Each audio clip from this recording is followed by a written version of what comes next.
Aroor vision news ചാനലിലേക്ക് സ്വാഗതം. ഇന്നത്തെ പ്രധാന വാർത്തകളിലേക്ക്. ഹർത്താൽ അരൂരിൽ സമാധാനപരം. സർക്കാർ ശ്രദ്ധ പിടിച്ചുപറ്റി. നിധിൻ രാജിന്റെ മരണം. അരൂരിൽ ഹർത്താൽ സമാധാനപരം. നേതാക്കൾക്കെതിരെ case. Aroor Ancharakandy dental college വിദ്യാർത്ഥി നിധിൻ രാജിന്റെ മരണത്തിൽ പ്രതിഷേധിച്ചു. അരൂർ മണ്ഡലത്തിൽ നടന്ന ഹർത്താൽ സമാധാനപരമായി അവസാനിച്ചു. രാവിലെ മുതൽ മണ്ഡലത്തിന്റെ വിവിധ ഭാഗങ്ങളിൽ പ്രതിഷേധ പരിപാടികൾ നടന്നു. പ്രതിഷേധ ജാഥകൾ. ഹർത്താലിന്റെ ഭാഗമായി മണ്ഡലത്തിൽ 2 മേഖലകളിലായി പ്രതിഷേധ ജാഥകൾ സംഘടിപ്പിച്ചു. വടക്കൻ മേഖല ചന്ദരൂരിൽ നിന്നും രാവിലെ 9 മണിക്ക് ജാഥ ആരംഭിച്ചു. തെക്കൻ മേഖല പൊന്നാമ്പള്ളിയിൽ നിന്നും രാവിലെ 9 മണിക്ക് ജാഥ ആരംഭിച്ചു. ഇരു ജാഥകളും എരമല്ലൂരിൽ സമാപിച്ചു. തുടർന്ന് നടന്ന സമാപന സമ്മേളനം KT സുരേന്ദ്രൻ ഉദ്ഘാടനം ചെയ്തു.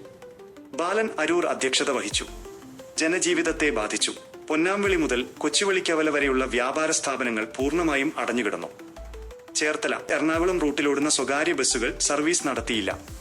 അരൂർ കുത്തിയതോട് പോലീസ് സംഘം ഗതാഗത നിയന്ത്രണത്തിന് നേതൃത്വം നൽകിയവർ.